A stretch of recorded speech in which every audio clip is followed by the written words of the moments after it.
সম্পূৰ্ণ 2 বছৰৰ আমাৰ কোৰ্চ আছে, সম্পূৰ্ণ ছাবজেক্ট আছে আৰু সম্পূৰ্ণ আমাৰ মানে নিয়ছে আমাৰ পৰা 2 বছৰৰ সম্পূৰ্ণ পইচা পাতি তেখেতসকলে লৈছে।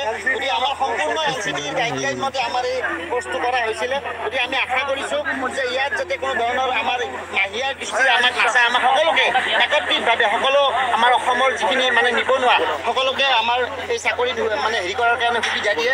কিন্তু মই এটা কথা আপোনালোকক অলপমান ভালো লাগিছে যে আমাৰ এডিশ্যনেল ডাইৰেক্টৰ ছাৰে তেখেতে কৈছে যে আমাৰ যিসকলে নিউজ কেণ্ডিডেট আছে তেখেতসকলে এপ্লাই কৰিব পাৰিব, কিন্তু তেখেতসকলৰ আমাৰ সকলোৰে যিখিনি কোৰ্টৰ হেৰি নহালৈকে আমাৰ মানে পষ্টটো তেখেতসকলে হোল্ড কৰিব। সেই চিষ্টেমটো যিটো বিহাৰত হৈছে এইটো আমাৰ ইয়াতে হ'ব বুলি তেখেতে আমাক মৌখিকভাৱে জনাইছে। মই আশা কৰিছোঁ তেখেতসকলৰ এই বাক্যটো মানে যাতে কামত ৰূপায়িত হয়। সময়ত আমি মানে আমাৰ এই সমস্যাটো আগবঢ়াই লৈ যাব কৰিবৰ কাৰণে সুবিধা আমাক দিম বুলি কৈছে। আৰু এটা কথা আমি আপোনালোক জনাব বিচাৰিছিলোঁ, NCTয়ে এই সন্দৰ্ভত কোনো ধৰণৰ গাইডলাইন প্ৰকাশ কৰা নাই। তাৰ তৎসত্বেও আমাৰ অসম চৰকাৰে কি কাৰণে কি ভিত্তিত এই মানে আমাৰ NIOS পাৰ্টীসকলক মানে বঞ্চিত কৰিলে এইটো কাৰণে আমি অতি দুখ পাইছোঁ, অতি মৰ্মাহত হৈছোঁ। কাৰণ আমাৰ অসমৰ শিক্ষা বিভাগৰ ওপৰত আমি ইমান বছৰ ধৰি আজি 2015 চনৰ পৰা 2019 চনৰ পৰা আমাৰ মানে শিক্ষাগুৰুসকলে মানে ইচ্ছা কৰি আছে, মানে চাকৰিৰ কাৰণে চেষ্টা কৰি আছে, মনে প্ৰাণে চেষ্টা কৰি আছে। এই শিক্ষকসকলৰ যি মানে শিক্ষক হ'বলগীয়া সপোন, এই সপোনটো যোৱাকালি নটিছখনে বিশ্বাস কৰি দিছে। গতিকে আমি আশা কৰিছোঁ অনতিপলমে এই নটিছখন মানে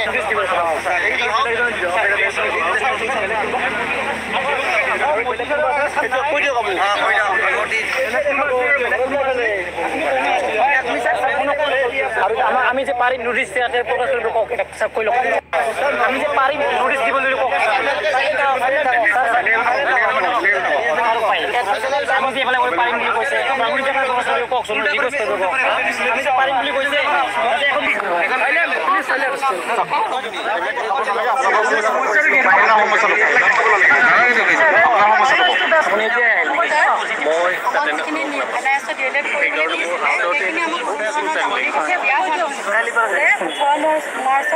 মান্থৰ কোৰ্চ কৈছিলে যে মানে 2 বছৰীয়া কোৰ্চ বুলি আমি তেনেধৰণে কৰা হৈছিলে।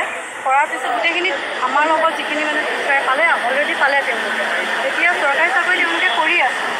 মানে কালি যেতিয়া ওলাইছে পোষ্ট ওলাইছে 2 তাৰিখে, তেওঁলোকে জাননী দিছে যে আমাৰ চাৰ্টিফিকেটখনে ইনভেলিড হৈছে আৰু এইটোতো 2 বছৰীয়া কোৰ্চ আছিলে। এতিয়া আমাৰ কথা এটাই যে আমাক ন্যায় দিব লাগে আৰু আমি সকলোৱে যাতে সেইখিনি এপ্লাই কৰিবলৈ সুবিধাটো পাওঁ। আৰু তেওঁলোকক জনোৱা মতে DE অফিচত এতিয়া তেওঁলোকক জনোৱা মতে আমি এপ্লাই কৰিবলৈ সুবিধাটো পাম, কিন্তু এপ্লাই কৰিবলৈ সুবিধাহে পাম, কিন্তু চাকৰি কিন্তু নাপাম। এইটো কেনেকুৱা কথা হ'ব? এইটোতো যুক্তিসংগত কথা নহ'লে। আমাৰ দাবী এটাই যে আমাক সকলোকে এইখিনি সুবিধা দিয়ক আৰু আমাৰ যিখন চাৰ্টিফিকেট 2 বছৰীয়া আমাৰ যিটো কোৰ্চ আমাক সেইটো ভেলিড হওক। আমাৰ আছিলে 2017 আৰু 19 ছেশ্যনটো 2017 আৰু 19 ছেশ্যন।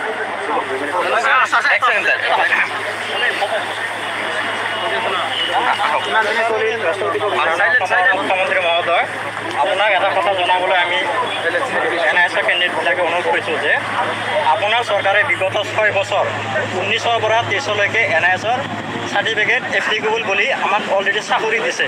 তাৰোপৰি NIOSৰ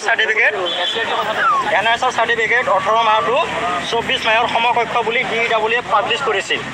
তাৰপিছত এটা কথা হ'ল, যিটো আমাৰ চেণ্ট্ৰেল গভৰ্ণমেণ্টে লোকসভা আৰু ৰাজ্যসভাৰ পৰা বিল পাছ কৰিছিল যে NIOSৰ চাৰ্টিফিকেটখন সম্পূৰ্ণ বৈধ, আৰু যিটো মোদী চৰকাৰে প্ৰকাশ কৰিছিল ইয়াত স্পষ্টকৈ লেখা আছে NCERT আৰু MSRDৰ দ্বাৰা এপ্ৰুভ হয় এইটো কোৰ্চ, আৰু দেশৰ যিকোনো জেগাত আৰু যিকোনো ৰাজ্যত মানে চাকৰি কৰিবলৈ ইয়াতে বৈধ হয়।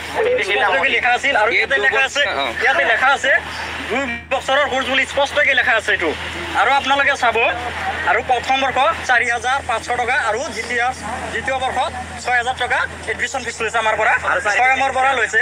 আৰু দুৰ্ভাগ্যৰ কথা, অসমৰ শিক্ষামন্ত্ৰী আছিল তেতিয়া হিমন্ত বিশ্ব শৰ্মা, আৰু শিক্ষামন্ত্ৰী আছিল মুখ্যমন্ত্ৰী আছিল সৰ্বানন্দ সোণোৱাল ছাৰ, আৰু শিক্ষামন্ত্ৰী আছিল হিমন্ত বিশ্ব শৰ্মা। হিমন্ত বিশ্ব শৰ্মা ছাৰৰ সময়ত NIOSৰ এখন ৰিজনেল ডিৰেক্টৰ অফিচ আছে যদি গুৱাহাটীত। যদি এইটো ভুৱাই আছিল, আপোনালোকে কিয় ৰিজনেল ডিৰেক্টৰ অফিচ গুৱাহাটীত দিলে? আৰু আপোনালোকে আৰু এটা এডভাৰটাইজত উল্লেখ কৰিছে যিটো বেটাৰমেণ্টটো এবাৰহে বোলে প্ৰযোজ্য প্ৰযোজ্য হ'ব, কিন্তু আপোনালোকৰ এডভাৰ্টাইজত স্পষ্টকৈ লেখা আছিল এবাৰ এডমিশ্যন লোৱাৰ পিছত 9বাৰ এক্সাম দিব পাৰে।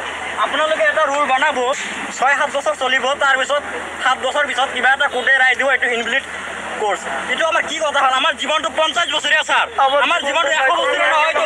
6 বছৰ পিছত কিবা এটা ইনভেলিড কৰিব আমি মৰিবলৈ বাধ্য আছোঁ, তথাপি আমি এৰি যাওঁ। আমাৰ জীৱন জীৱে আমি ৰায়টো কেতিয়া ওলাইছে?